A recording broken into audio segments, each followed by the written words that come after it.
యో సూర్యదేవా ఏంది ఎండ్లా మమ్మల్ని బతకమంటావా సావమంటావా? సావండి.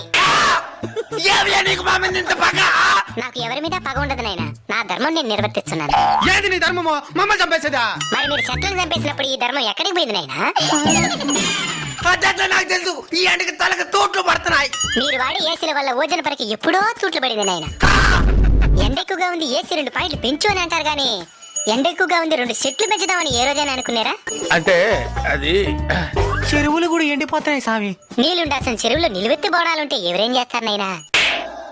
అడవులు కూడా ఎండిపోతున్నాయి స్వామి. మరి అక్కడే కదా నాయనా అపార్ట్మెంట్లు కట్టాల్సిందే.